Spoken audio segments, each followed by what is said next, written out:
Hola, bienvenidos al día número 34 de Un año en la Biblia. Mi nombre es Ana Karen y estoy aquí para leerles sobre Éxodo 17 del 8 al 16, Éxodo 18 y 19 del 1 al 15, Mateo 22 del 24 al 46 y 23 del 1 al 12, Salmos 27 del 7 al 14 y Proverbios 6 del 27 al 35. Me emocioné con este devocional que van a escuchar al final, así que quédense a aprender de todo lo que Dios quiso mostrar en estas lecturas que vamos a empezar hoy. Así que ahí les da. Empezamos con Éxodo 17, dice, los amalecitas vinieron a Refidim y atacaron a los israelitas. Entonces Moisés ordenó a Josué, coge a alguno de nuestros hombres y sal a combatir a los amalecitas. Mañana yo estaré en la cima de la colina con la vara de Dios en la mano. Josué siguió las órdenes de Moisés y presentó batalla a los amalecitas. Por su parte, Moisés, Aarón y Hur subieron a la cima de la colina. Mientras Moisés mantenía los brazos en alto, la batalla se inclinaba a favor de los israelitas, pero cuando los bajaba, se inclinaba en favor de los amalecitas.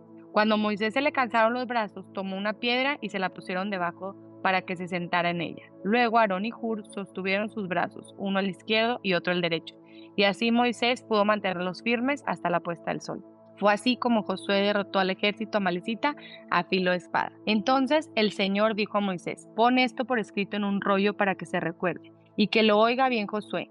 Yo borré por completo, bajo el cielo, todo rastro de los amalecitas. Moisés edificó un altar y lo llamó El Señor es mi estandarte, y exclamó, porque levantó su mano contra el trono del Señor, y la guerra del Señor contra Amalec será de generación en generación.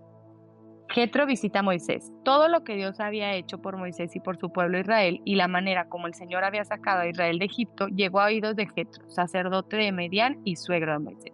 Cuando Moisés despidió a Séfora, su esposa, Jetro la recibió a ella y a sus dos hijos. Uno de ellos se llamaba Gersón, porque dijo Moisés, soy un extranjero en tierra extraña.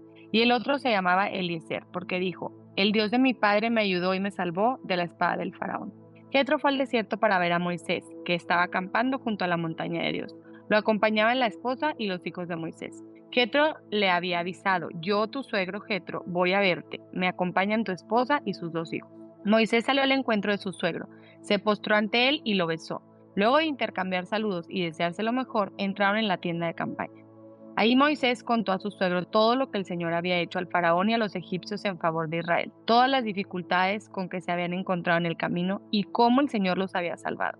Jetro se alegró de saber que el Señor había tratado bien a Israel y lo había rescatado del poder de los egipcios, y exclamó, alabado sea el Señor, que los salvó a ustedes del poder de los egipcios. Alabado sea el que salvó a los israelitas del poder opresor del faraón. Ahora sé que el Señor es más grande que todos los dioses, por lo que hizo a quienes trataron a Israel con arrogancia. Dicho esto, Jetro presentó a Dios un holocausto y otros sacrificios. Y Aarón y todos los jefes de Israel se sentaron a comer con su suegro y Moisés en presencia de Dios. Al día siguiente, Moisés ocupó su lugar como juez del pueblo y los israelitas estuvieron de pie ante Moisés desde la mañana hasta la noche. Cuando su suegro vio cómo procedía Moisés con el pueblo, dijo, ¿pero qué es lo que haces con esta gente? ¿Cómo es que solo tú te sientas mientras todo el pueblo se queda de pie ante ti desde la mañana hasta la noche? Es que el pueblo viene a verme para consultar a Dios, contestó Moisés. Cuando tienen algún problema, me lo traen a mí para que yo dicte sentencia entre las dos partes. Además, les doy a conocer las enseñanzas y las leyes de Dios. No está bien lo que estás haciendo, le respondió el suegro, pues te cansas tú y se cansa la gente que te acompaña. La tarea es demasiado pesada para ti. No la puedes desempeñar tú solo. Oye bien el consejo que voy a darte y que Dios esté contigo. Tú debes representar al pueblo ante Dios y presentarle los problemas que Dios tiene. A ellos los debes instruir en las leyes y en las enseñanzas de Dios y darles a conocer la conducta que deben llevar y las obligaciones que deben cumplir. Elige tú mismo entre el pueblo hombres capaces y temerosos de Dios, que amen la verdad y aborrezcan las ganancias malavidas, y nómbralos como oficiales sobre 1,000, 150 y 10 personas. Serán ellos los que sirvan como jueces de tiempo completo, atendiendo los casos sencillos, y los casos difíciles te los traerán a ti. Eso te aligerará la carga, porque te ayudarán a llevarla. Si pones esto en práctica y Dios así te lo ordena, podrás aguantar. El pueblo, por su parte, se irá a casa satisfecho. Moisés atendió a la voz de su suegro y siguió sus sugerencias. Escogió entre todos los israelitas hombres capaces y los puso al frente de los israelitas como oficiales sobre 100, 1,050 y 10 personas. Esos oficiales servían como jueces de tiempo completo, atendiendo los casos sencillos, pero remitiendo a Moisés los casos difíciles. Más tarde, Moisés despidió a su suegro, quien volvió entonces a su país. Éxodo 19. Los israelitas llegaron al desierto de Sinaí el primer día del tercer mes de haber salido de Egipto. Después de partir de Refidim, se internaron en el desierto de Sinaí y ahí en el desierto acamparon frente al monte, al cual subió Moisés para encontrarse con Dios. Y desde ahí lo llamó el Señor y le dijo: anúnciale esto al pueblo de Jacob, declárale esto al pueblo de Israel. Ustedes son testigos de lo que hice en Egipto y de que los he traído hacia mí como sobre alas de águila. Si ahora ustedes me son del todo obedientes y cumplen mi pacto, serán mi propiedad exclusiva entre todas las naciones. Aunque toda la tierra me pertenece, ustedes serán para mí reino de sacerdotes y una nación santa. Comunícales todo esto al pueblo de Israel. Moisés volvió y convocó a los jefes del pueblo para exponerles todas estas palabras que el Señor había ordenado comunicarles. Y todo el pueblo respondió a una sola voz: cumpliremos con todo lo que el Señor nos ha ordenado. Así que Moisés llevó al Señor la respuesta del pueblo y el Señor dijo: voy a presentarme ante ti en medio de una densa nube, para que el pueblo me oiga hablar contigo y también tenga siempre confianza en mí y en ti.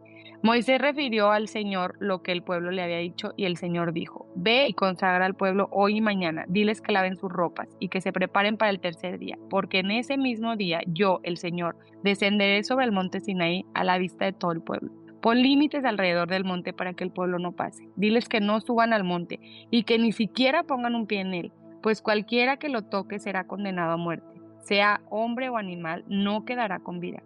Quien se atreva a tocarlo morirá a pedradas o a flechazos. Solo podrán subir al monte cuando se oiga el toque largo de la trompeta de cuerno de carnero. En cuanto Moisés bajó del monte, consagró al pueblo. Ellos por su parte lavaron sus ropas. Luego Moisés les dijo: prepárense para el tercer día y absténganse de relaciones sexuales.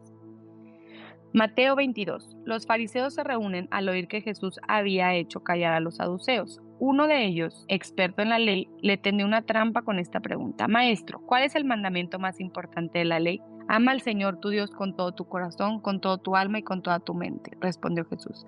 Es el primero y el más importante de los mandamientos. El segundo se parece a este: ama a tu prójimo como a ti mismo. De estos dos mandamientos depende toda la ley y los profetas. Mientras estaban reunidos los fariseos, Jesús preguntó: ¿qué piensan ustedes acerca de Cristo? ¿De quién es descendiente? De David, respondieron ellos. Jesús les dijo: entonces, ¿cómo es que David, hablando por el Espíritu, lo llama Señor? Él afirma: dijo el Señor a mi Señor: siéntate a mi derecha hasta que ponga a tus enemigos debajo de tus pies. Si David lo llama Señor, ¿cómo puede entonces ser su descendiente? Nadie pudo responderle ni una sola palabra, y desde ese día ninguno se atrevía a hacerle más preguntas.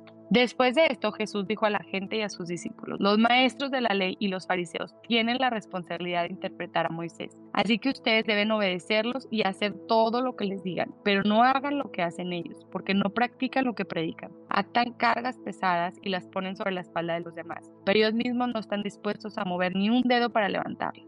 Todo lo que hacen para que la gente los vea: usan en la frente y en los brazos porciones de las escrituras escritas en anchas cintas y ponen en sus ropas adornos llamativos. Les encanta el lugar de honor en los banquetes y los primeros asientos en las sinagogas. Y les gustan los saludos en las plazas y que la gente los llame rabí. Pero no permitan que ustedes los llamen rabí, porque tienen un solo maestro y todos ustedes son hermanos. Y no llamen padre a nadie en la tierra, porque ustedes tienen un solo padre y él está en el cielo. Ni permitan que los llamen guía, porque tienen un solo guía, el Cristo. El más importante entre ustedes será siervo de los demás, porque el que a sí mismo se enaltece será humillado, y el que se humilla será enaltecido. Salmo 27. Oye, Señor, mi voz cuando a ti clamo. Compadécete de mí y respóndeme. El corazón me dice: busca su rostro, y yo, Señor, tu rostro busco. No escondas de mí tu rostro, no rechaces en tu enojo a este siervo tuyo, porque tú has sido mi ayuda. No me desampares ni me abandones, Dios de mi salvación. Aunque mi padre y mi madre me abandonen, el Señor me acogerá. Guíame, Señor, por tu camino, dirígeme por la senda de rectitud, por causa de mis enemigos. No me entregues al capricho de mis adversarios, pues contra mí se levantan testigos falsos que respiran violencia. Pero de una sola cosa estoy seguro: he de ver la bondad del Señor en esta tierra de los vivientes. Pon tu esperanza en el Señor, cobra ánimo y ármate de valor. Pon tu esperanza en el Señor. Proverbios 6. ¿Puede alguien echarse brasas en el pecho sin quemarse la ropa? ¿Puede alguien caminar sobre las brasas sin quemarse los pies? Pues tampoco quien se acuesta con la mujer ajena puede tocarla y quedar impune. No se desprecia al ladrón que roba para mitigar su hambre, pero si lo atrapan, deberá devolver 7 tantos lo robado, aun cuando esto le cueste todas sus posesiones. Pero el que comete adulterio es falto de juicio, el que así actúa se destruye a sí mismo. No sacará más que golpes y vergüenzas, y no podrá borrar su humillación, porque los celos desatan la furia del esposo, y éste no perdonará en el día de la venganza. No aceptará nada en desagravio, ni se contentará con muchos regalos.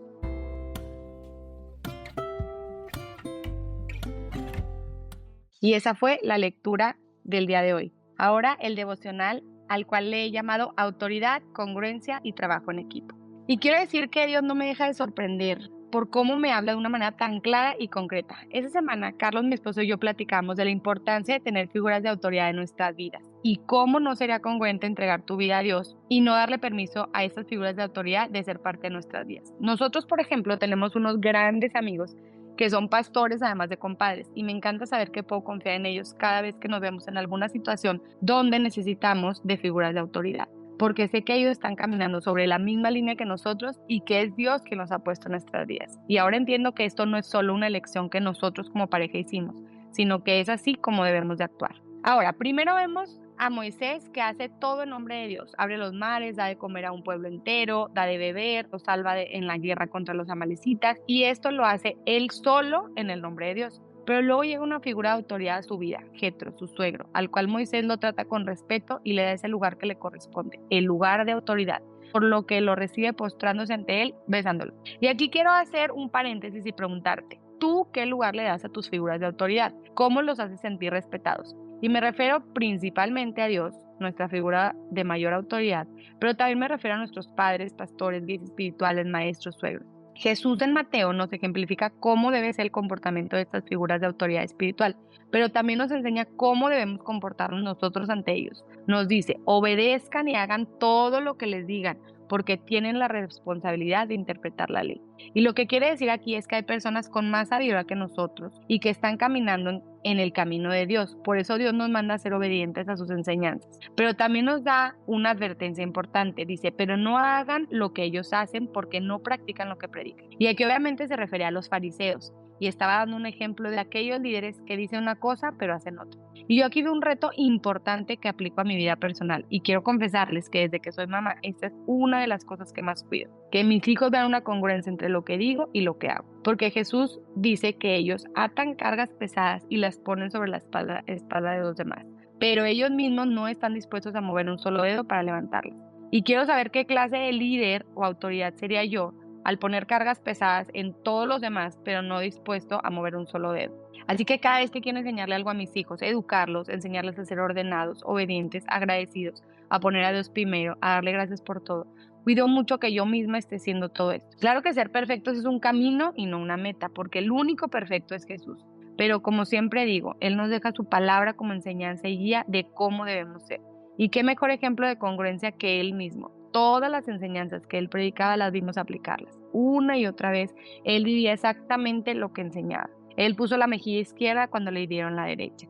Él, que era el más importante entre todos, fue siervo de los demás. Él dio la vida por sus amigos, amó sus enemigos, perdonó hasta 70 veces 7. Y bueno, si sea una lista, nunca terminaré este devocional. Así que vamos a ir cerrando. Ahora, cuando Jetro vio que Moisés hacía todo solo y que todo recaía en él, le dijo, no está bien lo que estás haciendo, la tarea es demasiado pesada para ti, no la puedes desempeñar tú solo.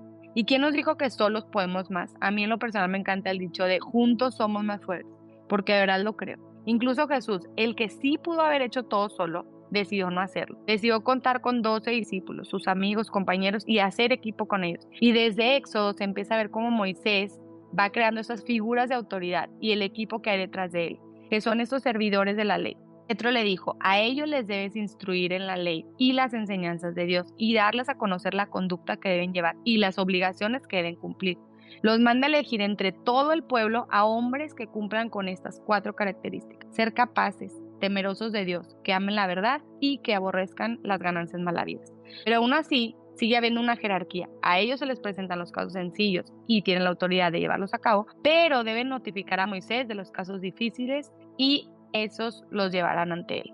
Bueno, sin duda me emocioné con este devocional, pero para ir cerrando quisiera hacer 3 preguntas que espero sirvan para retar tu vida, pero sobre todo para retar tu fe. Número 1, tienes ya figuras de autoridad en tu vida y si no las tienes, es momento de que te plantes en una iglesia y las busques, siguiendo estos principios que nos muestra Jesús. Número 2. Si Moisés tuviera que elegirte a ti, ¿cumplirías con estas 4 características? ¿Te consideras ser ese hombre o mujer capaz, temerosa de Dios, amante de la verdad y que aborreces las ganancias malavidas? Y número 3. Si tú ya eres figura de autoridad, eres papá, eres mamá, eres pastor, maestro, guía espiritual, ¿estás siendo congruente? Y mi oración en este día es que reconozcamos nuestras áreas de oportunidad y crecimiento y se las entreguemos a Dios. Así que, Señor Jesús, en el día de hoy venimos a darte gracias por la oportunidad de estar aquí, gracias por la oportunidad de estar en el puesto y en la posición que nos has dado, como en lo particular como mamá, como empresaria, como guía de estas mujeres a las que tengo a mi cargo también. Gracias por ser tan bueno y el día de hoy te queremos pedir, junto con todas las personas que te están escuchando, te queremos pedir porque nos guíes, porque nos muestres tu camino, porque nos permitas también no solo ser autoridad, sino sujetarnos a autoridad, en confiar en estas personas que tú has puesto en nuestro camino, a escucharlas, a que pongas personas buenas en nuestras vidas, a personas que vayan caminando el mismo camino que nosotros, que es un camino que nos lleva a ti. Enséñanos a ser congruentes, a predicar con el ejemplo, porque sabemos que muchas personas aprenden de ti a través de nosotros. Muéstranos tu camino y gracias por este día y por ser tan bueno en el nombre de Jesús. Amén. Y si te gustó este devocional y estas lecturas, te invito a que nos sigas en todas nuestras plataformas y que lo compartas para que llegue a más personas. Gracias por estar aquí y nos vemos mañana.